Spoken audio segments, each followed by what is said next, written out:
not enough hours in the day to finish your work? The author of Workday Warrior, Ann Gomez, joins us now with ways to change your approach in it. And I love this book because, and I'll admit, I have not read all of it, but you give permission. Don't read it all at once. Exactly. Read it in 3 parts. Okay, so I have read the first part. Excellent. And it's not about, finding more time, because there is no more time. No. We have 24 hours. There's a finite amount of time. So we need to figure out a way to prioritize what's most important to us and then protect time for what we value most. Right, and prioritize what's important to us in different segments of our life. Exactly. So I'm a list maker. Yeah. I would write down like everything I needed to do for the week, but it would be a humble jumble of okay, what I need to do at home, what I need to do at work, everything all at once. But through your mapping strategies, it's like, here's my priorities at work and top priorities. Exactly. Here's at home, here's volunteering.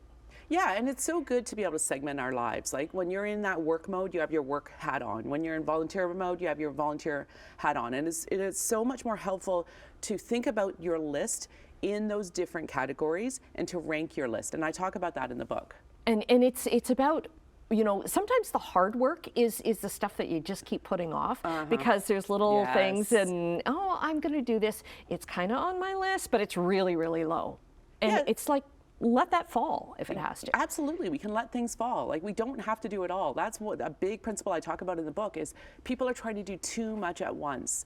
And so it's so important for us to be really clear on what are our 3 top priorities. Not 4, not 7, not 19, 3. 3 priorities. And this is true as individuals, it's true for teams, true for organizations. The most effective people and teams concentrate their focus. And you've got to sometimes really narrow it down to find out what should my focus be, or what is my focus? Yeah, and so you want to think about where am I going to have the biggest impact? We want to think about ease of implementation.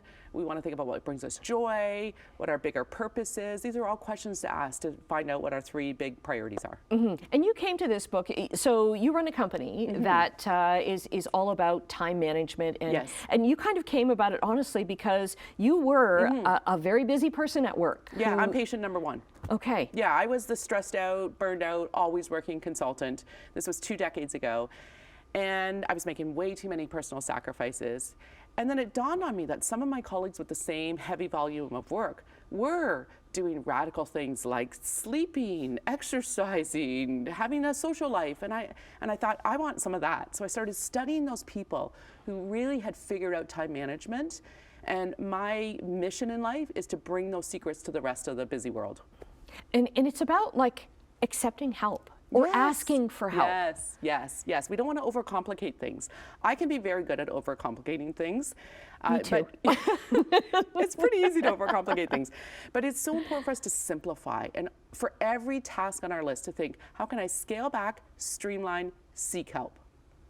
And then when you've got your priorities done, it's important to know what are the next ones. Yes, exactly. Yeah, so I'd love to launch a podcast.